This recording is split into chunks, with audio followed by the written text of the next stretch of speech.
Alhamdulillah.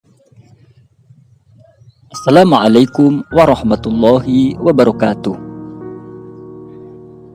Ketika usia Nabi Muhammad SAW genap 12 tahun, Abu Thalib melakukan perjalanan ke negeri Syam bersama Khalifah dagang Quraisy. Dia pun mengajak Muhammad kecil untuk ikut serta. Ketika rombongan itu singgah di Basra, mereka bertemu dengan seorang rahib, Bukhairah. Dia sangat menguasai Injil dan memahami ajaran Kristen. Di sanalah Bukhairah melihat Nabi Shallallahu Alaihi Wasallam. Dalam perjumpaan itu, dia memperhatikan Muhammad secara seksama dan mengajaknya bicara. Setelah itu, menemui Abu Thalib dan bertanya kepadanya, "Apa hubungan anak itu denganmu?" Abu Thalib menjawab, "Dia putraku." Abu Thalib menyebut Muhammad sebagai putranya karena saking cinta dan sayang kepadanya. Bukhairah menukas, "Dia bukan putramu. Tidak mungkin ayah anak ini masih hidup." Abu Thalib mengaku, "Dia keponakanku." "Apa yang terjadi pada ayahnya?" "Dia meninggal saat ibunya mengandungnya." "Engkau berkata benar. Sekarang segera bawa pulang anak ini kembali ke negerimu dan jagalah dia dari orang Yahudi. Karena demi Allah, jika mereka melihatnya di sini, pasti mereka akan berbuat jahat kepadanya. Ketahuilah, keponakanmu ini kelak akan memegang urusan yang sangat besar."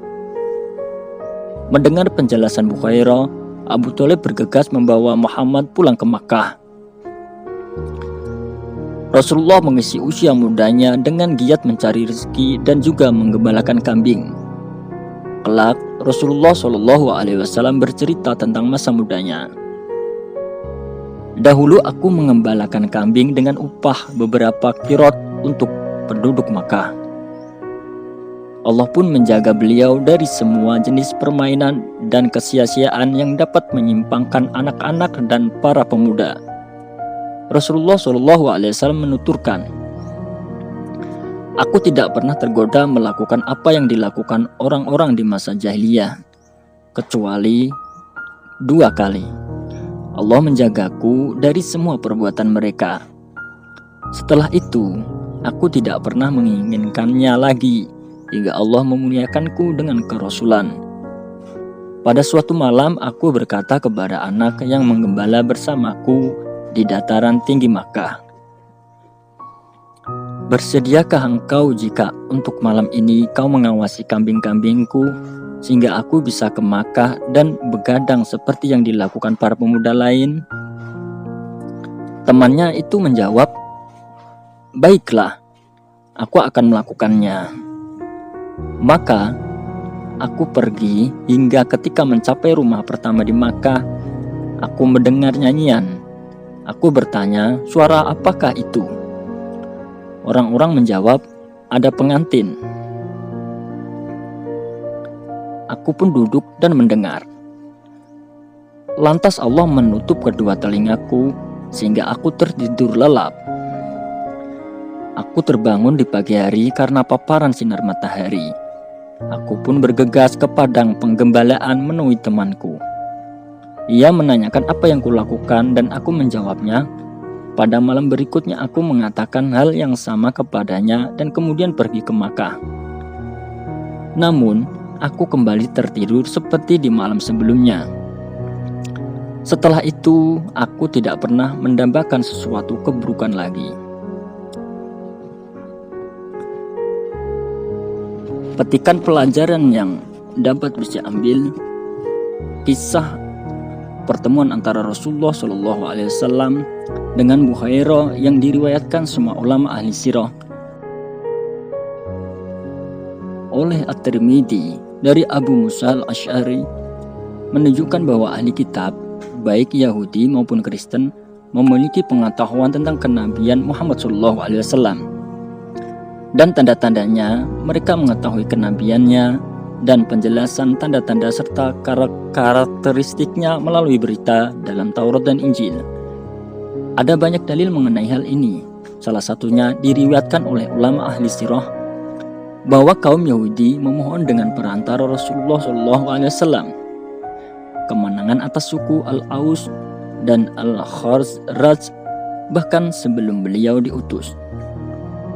Mereka berkata, seorang nabi akan diutus tidak lama lagi. Kami akan mengikutinya. Kami akan mengikutinya dan menumpas kalian seperti ditumpasnya kaum Ad dan Iram. Tatkala kaum Yahudi melanggar janji mereka, Allah menurunkan firman-Nya.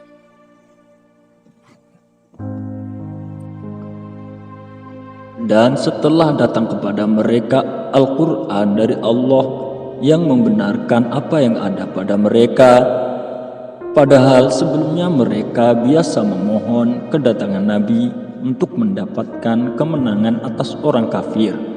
Maka setelah datang kepada mereka apa yang telah mereka ketahui, mereka lalu ingkar kepadanya.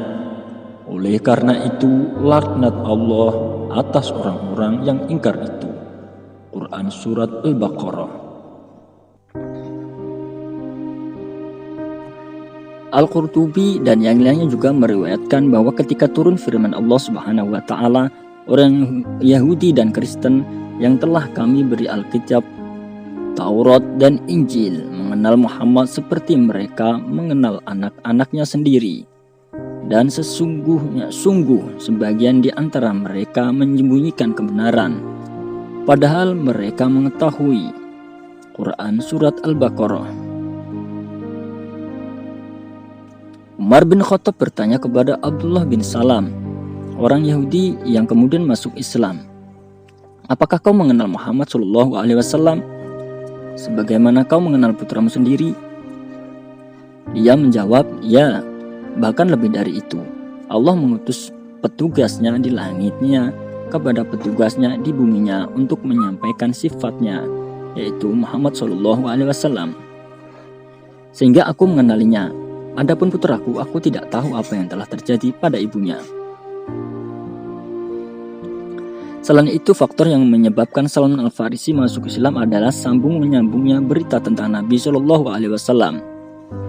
Berikut sifat-sifatnya dari Injil, para rahib, dan orang-orang yang memahami Alkitab.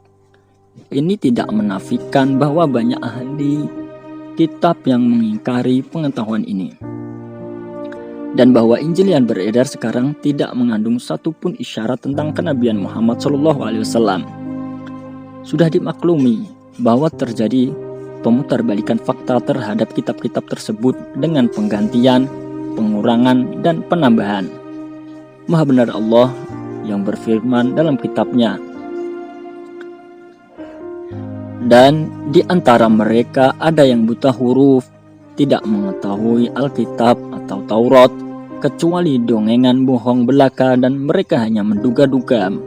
Maka kecelakaan yang besar bagi orang yang menulis Alkitab dengan tangan mereka sendiri. Lalu dikatakannya, ini dari Allah, dengan maksud untuk memperoleh keuntungan yang sedikit dengan perbuatan itu. Maka kecelakaan besar bagi mereka. Alkitab apa yang ditulis tangan mereka sendiri, dan kecelakaan besar bagi mereka. Alkitab apa yang mereka kerjakan.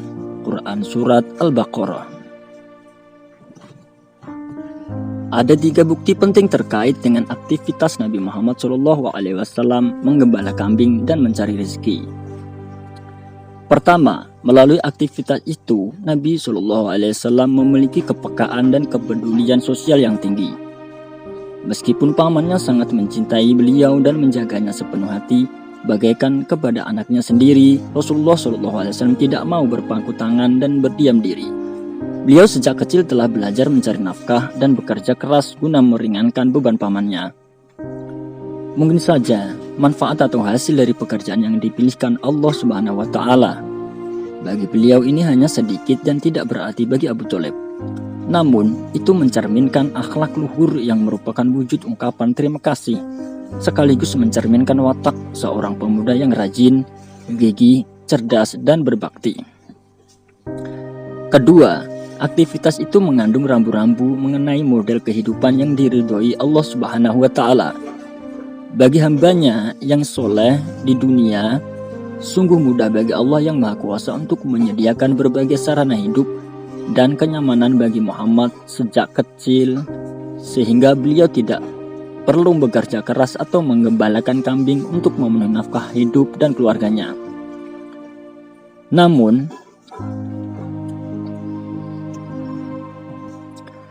dengan kebijaksanaan ilahi itu, kita mengetahui bahwa harta benda terbaik yang dimiliki seseorang adalah yang dia upayakan dengan kerja keras tangannya sendiri dan dengan melayani masyarakat serta kaumnya sendiri.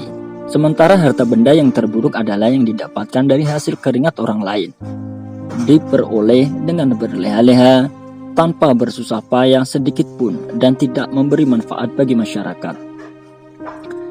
Ketiga, juru dakwah siapapun tidak akan bisa mengembangkan dakwahnya di tengah manusia jika nafkahnya diperoleh dari dakwahnya itu atau mengandalkan pemberian dan sedekah orang lain. Maka, para juru dakwah Islam sudah semestinya bekerja keras mencari nafkah untuk memenuhi kebutuhan dirinya dan keluarganya, tidak meminta-minta dan mengandalkan pemberian orang lain. Dengan begitu, dia tidak berutang budi kepada siapapun dalam urusan dunianya. Jika dia bersandar pada orang lain, dia tidak akan bisa menyampaikan dakwah dan nasihatnya secara independen dan secara terus terang kepada mereka tanpa mempedulikan apapun reaksi mereka. Oleh karena itu, Rasulullah SAW telah dididik sejak kecil untuk mencari nafkah, bekerja, membantu pamannya memenuhi kebutuhan dirinya dan keluarga. Beliau melakukan semua itu tanpa mengetahui atau menduga bahwa beliau kelak akan mengemban tugas yang sangat berat dan agung, menyampaikan risalah ilahi kepada seluruh umat manusia. Itulah pendidikan yang disiapkan Allah Subhanahu wa Ta'ala bagi beliau. Semua ini menjelaskan betapa Allah Subhanahu wa Ta'ala menghendaki agar kehidupan Muhammad SAW sebelum diutus sebagai nabi tidak mengandung sedikit pun hal yang bisa merintangi jalan dakwahnya atau berdampak negatif terhadap keberlangsungan dakwahnya. Kisah yang diceritakan Nabi SAW tentang dirinya sendiri, bahwa beliau dipelihara Allah dari segala keburukan sejak kanak-kanak dan di awal masa remajanya, mengandung penjelasan bagi kita tentang dua hikmah yang sangat penting, yaitu pertama, Nabi SAW memiliki karakteristik sebagai manusia seperti manusia lainnya. Beliau memiliki kecenderungan fitrah yang juga ditemukan dalam jiwa setiap pemuda. Semua orang memiliki kecenderungan itu sebagai bagian dari kebijaksanaan Allah. Tentu saja sebagai remaja, beliau ingin sekali-kali merasakan nikmatnya permainan dan begadang bersama para remaja lain. Namun Allah menjaganya dari semua itu demi keberhasilan dan kelangsungan dakwah Islam di masa depan. Kedua, Allah Subhanahu wa Ta'ala senantiasa memelihara dan melindunginya dari semua fenomena penyimpangan dan segala hal yang tidak sesuai dengan tuntunan dakwah yang dipersiapkan Allah bagi dakwah itu. Bahkan ketika beliau tidak diberi wahyu atau syariat yang menjaga dari banyak godaan nafsu, tetapi ada hal lain yang diam-diam menjaga dan menghalangi beliau dari apapun yang mungkin dikehendaki nafsunya, yang tidak sesuai dengan sosok orang yang ditakdirkan untuk memiliki akhlak mulia dan menegakkan syariat Islam.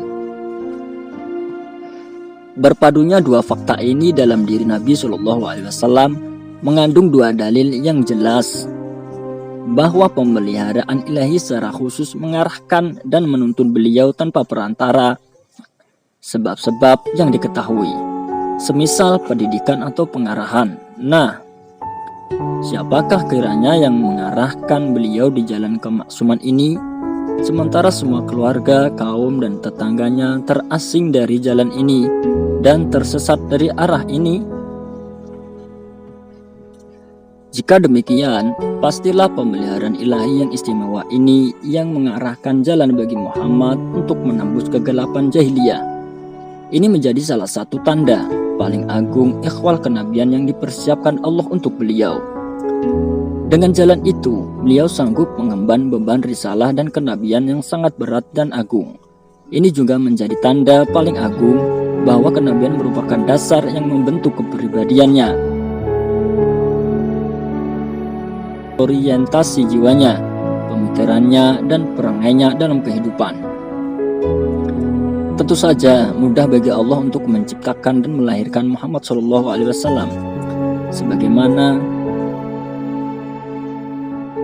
sebagai manusia yang bersih dari segala dorongan nafsu dan naluri, sehingga misalnya dia tidak tertarik sedikit pun untuk ikut bermain bersama kawan-kawan remajanya, menikmati malam dengan segala kesenangannya.